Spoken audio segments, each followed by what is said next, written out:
आज हम लोग 6वीं शताब्दी ईसा पूर्व में मध्य गंगा घाटी यानी गंगा यमुना के दोआब क्षेत्र में जो वैदिक धर्म जिसे ब्राह्मण धर्म भी कहा गया है के विरुद्ध 62 धार्मिक संप्रदाय अस्तित्व में आए, उनके बारे में हमें चर्चा करना है। और उनमें से देखा जाए कुछ ही संप्रदाय कुछ प्रसिद्धि प्राप्त कर सके। उनमें जैसे घोर क्रियावादी संप्रदाय है, आजीवक संप्रदाय है, भौतिकवादी संप्रदाय है, ठीक है, लेकिन कुछ बहुत ज्यादा लोकप्रियता प्राप्त किए। उनमें जैन और बौद्ध संप्रदाय यानी जैन धर्म और बौद्ध धर्म की बात मैं कर रहा हूं। तो इन सब का हम लोगों को इसमें चर्चा करना है, क्योंकि विभिन्न परीक्षाओं में इनसे संबंधित प्रश्न पूछे जाते हैं। ठीक है, जय हिंद साथियों, स्वागत है आपका पैगाम ग्लोबल स्टडीज पर। मैं हूं सुभाष यादव। अब हम लोग विस्तार से इसकी चर्चा करते हैं। भाई 6वीं शताब्दी ईसा पूर्व में गंगा घाटी में जो 62 धार्मिक संप्रदाय अस्तित्व में आए, इसके पीछे कारण क्या था? भाई पूरे हिंदुस्तान में और भी जगहें हैं, लेकिन ये गंगा घाटी में क्यों आए? तो बहुत पुरानी कहावत है, अगर आपका पेट भरा है, ठीक है, जो भी प्रवचन वगैरह दिया जाए आप ध्यान से सुनोगे, या कोई भी चीज हो उसमें आप आनंद लोगे। लेकिन अगर पेट भूखा है तो सूरज और चांद 2 रोटियां ही नजर आते हैं साथियों, और कुछ नहीं। अब यहां भारत के अन्य क्षेत्रों में वैदिक धर्म के विरुद्ध ये जो धार्मिक सुधार आंदोलन न शुरू हो करके मध्य गंगा घाटी में क्यों शुरू हुए? देखो, ये गंगा यमुना का दोआब क्षेत्र है। दो का तात्पर्य दो, आप का तात्पर्य नदियां। और आप ये जानते ही हैं कि बरसात का मौसम देखा जाए तो नदियां अपने साथ भारी मात्रा में गाद मिट्टी आदि बहा कर ले आती हैं। बाढ़ का पानी देखिए नदियों को बहुत घंघरेल होता है, और आगे चल करके यही पानी मैदानी भागों पर फैल जाता है। ठीक, लेकिन जब बरसात खत्म हो जाती है या कम हो जाती है तो मैदानी भागों में जो ये पानी फैला है धीरे धीरे फिर नदी की तरफ आता है। लेकिन नदियां अपने साथ जो गाद मिट्टी इत्यादि बहा कर ले गई थी, मैदानी भागों में फैल गया था, तो वापस नहीं आता है, क्योंकि वह भारी होता है। जल वापस आया पानी नदी में, लेकिन गाद मिट्टी वगैरह धरती के ऊपर एक लेयर यानी परत के रूप में जमा हो गया। और वह जमीन जब कुछ सूख जाती है, किसान उस पर जुताई करके कृषि कार्य करता है, तो अन्य स्थलों की तुलना में वहां प्रोडक्शन ज्यादा होती है, क्योंकि वह भूमि फर्टिल यानी उपजाऊ हो गई होती है। इससे किसानों की आर्थिक स्थिति अच्छी होगी, जो भी वहां करेगा। तो ये मध्य गंगा घाटी क्षेत्र में देखा जाए लोगों की आर्थिक स्थिति बहुत अच्छी थी, इसीलिए वहां पर वैदिक धर्म यानी ब्राह्मण धर्म के विरुद्ध 62 धार्मिक संप्रदाय अस्तित्व में आए थे। ठीक है, अब इन सारे धार्मिक संप्रदायों को देखा जाए, इन लोगों ने क्या किया है? कर्मकांडी दोषों पर प्रहार किया। अब धार्मिक मैं देखो इसलिए कह रहा हूं जबकि ये नास्तिक संप्रदाय हैं, लेकिन जैन क्या है? एक धर्म है। बौद्ध क्या है? एक धर्म है। आगे इस पर हम लोग विस्तार से चर्चा करेंगे। तो इन लोगों ने वैदिक धर्म के कर्मकांडी दोषों पर प्रहार किया। भैया ये कर्मकांड वगैरह जो है ये सब बकवास छोड़ो और कुछ नहीं। अब इन 62 धार्मिक संप्रदायों में कुछ प्रमुख हैं जो आपकी परीक्षाओं के दृष्टिकोण से बहुत ही महत्वपूर्ण है। उनमें पहला है घोर अक्रियावादी संप्रदाय। ये देखें यहां पर, घोर अक्रियावादी संप्रदाय। इसका संस्थापक कौन है? पूरण कश्यप। दरअसल पूरण कश्यप के अनुसार कर्मों का कोई भी फल नहीं मिलता, यानी आप झूठ बोलिए, पाप करिए, चोरी करिए, कोई दोष नहीं मिलता, तप दान करिए, कोई पुण्य नहीं मिलता। माने ये घोर अक्रियावादी है, इसमें विश्वास नहीं करता है। तो आपकी परीक्षा में प्रश्न पूछ लिया जाए कि घोर अक्रियावादी संप्रदाय का संस्थापक निम्नलिखित में से कौन था। तो जो 4 विकल्प रहेंगे उनमें आप किस पर टिक लगाएंगे? पूरण कश्यप पर। क्लियर? अगला जो है, जो कुछ चर्चित रहा है, वह है आजीवक संप्रदाय। साथियों, जो ये आजीवक संप्रदाय है, इसके संस्थापक है मक्खली गोसाल। ठीक है। अब इनकी शिक्षा का मुख्य आधार क्या था? इनकी शिक्षा का मुख्य आधार ही है कि मनुष्य नियति के अनुसार सुख दुख भोगता है। यानी ये नियतिवादी विचारधारा के हैं, यानी मनुष्य भाग के अनुसार सुख दुख भोगता है, जो आपके भाग में लिखा हुआ मिलेगा। जैसे ना, अजगर करे न चाकरी, पंछी करे न काम, दास मलुका कह गए सबके दाता राम। तो भैया ये पूरण कश्यप कहते हैं, ये मक्खल गोसाल कहते हैं आजीवक संप्रदाय वाले। यानी आपकी किस्मत में अगर आईएएस बनना लिखा है तो आपको परीक्षा वगैरह देने की कोई जरूरत नहीं है।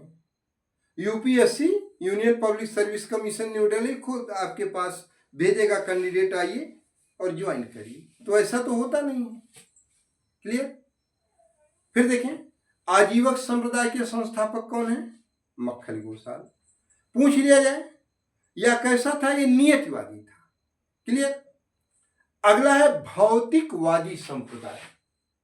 इसके संस्थापक हैं अजित केश कंबलिन।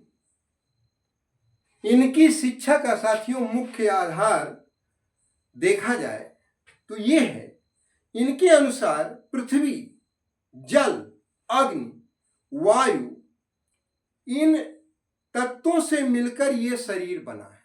यानी ये पूरा का पूरा भौतिकवादी विचारधारा के हैं।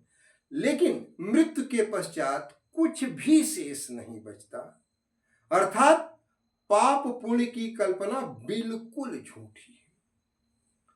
तो ये 60 में से देखा जाए, यहां पर 3 का नाम मैंने लिया और फिर से दोहरा दूं, परीक्षाओं के दृष्टिकोण से बहुत महत्वपूर्ण है। घोर क्रियावादी संप्रदाय, इसके संस्थापक पूरण कश्यप। इनका क्या कहना था कि मनुष्य कर्मों को जो करता है उसका कोई भी फल नहीं मिलता, चाहे पाप करिए या दान करिए, कोई पुण्य नहीं मिलेगा, न कोई आपको इसका अलाभ होगा। ठीक है। आजीवक संप्रदाय मक्खल गोसाल को देखा जाए, ये तो पूर्णतः नियतिवादी हैं। इनका कहना मनुष्य नियत के अनुसार सुख दुख भोगता है। भौतिकवादी अजित केश कंबलिन, इनके अनुसार ये शरीर जो है पृथ्वी, जल, अग्नि और वायु से मिलकर बना है। मृत्यु के पश्चात कुछ भी शेष नहीं बचता है, यानी पाप पुण्य की परिकल्पना बिल्कुल झूठी है, इनका सारे कहना। अब जो बहुत लोकप्रिय रहे हैं 6वीं शताब्दी ईसा पूर्व में, 2 धर्मों की बात कर रहा हूं, जैन धर्म और बौद्ध धर्म। तो साथियों, जैन धर्म की बात किया जाए तो जैन जिन धातु से बना है। जिन शब्द, जिन का अर्थ होता है जितेंद्री, वह मानो जिसका अपनी इंद्रियों पर नियंत्रण हो, इंद्रियों के वशीभूत हो ना हो, तो जितेंद्री कहा गया है। जैन धर्म के संस्थापक है ऋषभ देव, लेकिन वास्तविक संस्थापक है महावीर स्वामी। ये कैसे, अभी आगे हम लोग चर्चा करते हैं। तो साथियों, जैन धर्म में कुल 24 तीर्थंकर हैं, माने महाज्ञानी, परम ज्ञानी, सब कुछ जानने वाले। ये कितने हैं? 24 हैं। तो 1 से लेकर 22वें तक अनैतिहासिक है, यानी उनकी ऐतिहासिकता संदिग्ध है। लेकिन 23वें और 24वें, 23वें पार्श्वनाथ और 24वें महावीर स्वामी, इन्हें क्या माना गया है? ऐतिहासिक। यानी पहले ऋषभ देव से लेकर के 22वें अरिष्टनेम तक क्या है? अनैतिहासिक। क्लियर? 1 से लेकर 22 तक क्या है? अनैतिहासिक। नंबर 1 पर कौन है? ऋषभ देव। और 22वें पर कौन है?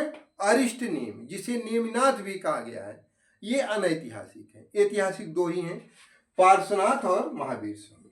ठीक है। अब इन पर हल्की सी चर्चा कर लें हम लोग। साथियों, ऋषभ देव जो हैं, जो जैन धर्म के संस्थापक माने गए हैं और अनैतिहासिक तीर्थंकर हैं, इनका प्रतीक चिन्ह है सांड या कहीं कहीं बैल। मतलब अगर इनका कहीं मंदिर आप देखिए, अब ये बात अलग है कि जैन लोग मूर्ति पूजा वगैरह को मानते ही नहीं थे, लेकिन इसके बाद भी लोगों ने बनाया है, वो अलग चीज है। तो अगर बाहर सांड बना है तो आप जान लीजिए कि अंदर किसकी मूर्ति लगाई गई है? ऋषभ देव की। ठीक है। और भारत की पहली नगरीय कांस्यकालीन सभ्यता, जिसे पहले सिंधु घाटी सभ्यता नाम से जाना जाता था, लेकिन वर्तमान में हड़प्पा सभ्यता नाम से जाना जाता है। ठीक है। अब ये क्यों जाना जाता है उस टॉपिक में जानेंगे, नहीं तो यहां बहुत बड़ा वीडियो हो जाएगा। बस इतना तो आपको पता है, भारत की पहली कांस्यकालीन नगरीय सभ्यता। कांस्यकालीन यानी तांबा और टिन दो धातुओं को गलाकर मिलाइए तो तीसरी धातु अस्तित्व में आती, कांसा यानी ब्रॉन्ज, जो सबसे सॉलिड मानी जाती थी। लोहे का तो बहुत बाद में खोज हुआ है। ठीक है। तो भैया इसमें बहुत सारे स्थल हैं, जैसे हड़प्पा है, मोहनजोदड़ो है, बालाकोट है, सोतकाको है, सुतकागेंडोर है, लोथल है, आलमगीरपुर है, तमाम ऐसे स्थल। लेकिन यहां मैं मोहनजोदड़ो की बात कर रहा हूं। दरअसल साथियों, मोहनजोदड़ो में एक योगी की मूर्ति मिली है और जैनियों के अनुसार ये प्रथम तीर्थंकर ऋषभ देव की मूर्ति है। तो आपकी परीक्षा में प्रश्न पूछ लिया जाए, विशेषकर टीजीटी, पीजीटी या यूपीएससी द्वारा जो आयोजित विभिन्न परीक्षाएं होती हैं, कि भाई भारत की प्रथम नगरी कांस्यकालीन सभ्यता के नगर मोहनजोदड़ो से जो एक योगी की मूर्ति मिली है, जैनियों के अनुसार निम्नलिखित में से किस तीर्थंकर की मूर्ति है? ए ऋषभ देव, बी मल्लिनाथ, सी अरिष्टनेम, डी पार्श्वनाथ। तो किसकी है? ऋषभ देव की। क्लियर? कोई शक नहीं। यानी ऋषभ देव प्रतीक चिन्ह बैल या सांड। क्लियर?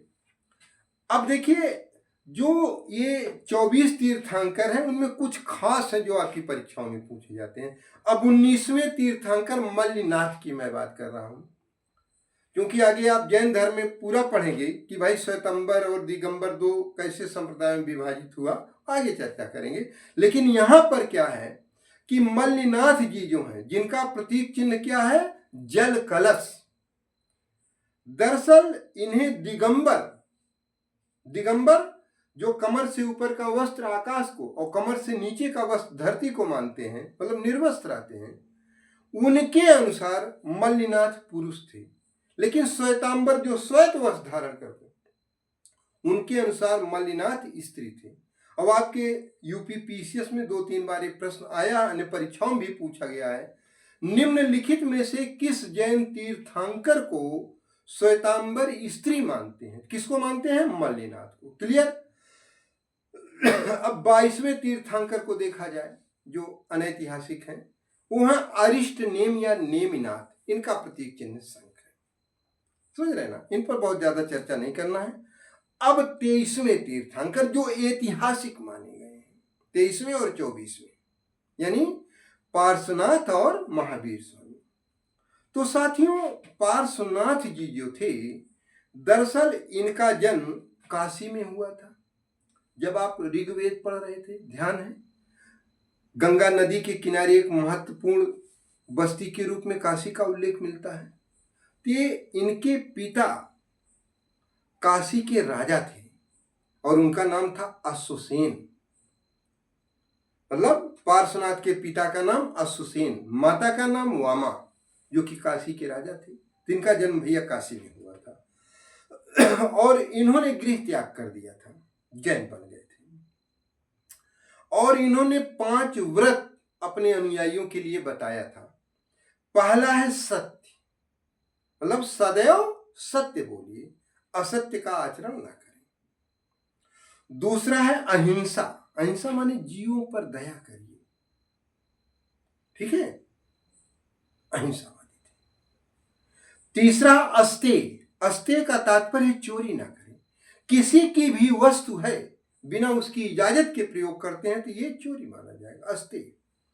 और चौथा, अपरिग्रह, मतलब जितनी आपकी आवश्यकता उतना ही आप अपने पास रखें, उससे ज्यादा अगर रख रहे हैं तो अन्य व्यक्ति जो है उस वस्तु के उपयोग से वंचित हो जाएगा और ये हिंसा हो जाएगी। ठीक है, तो ये 4 व्रत इन्होंने दिया था। अब महावीर स्वामी समय पढ़ेंगे तो 5वां उसमें ब्रह्मचर्य उन्होंने जोड़ा था। तो अभी एक शॉर्ट वीडियो इतना, अब महावीर स्वामी का मैं दूसरा वीडियो इसे दे रहा हूँ। Thank you so much.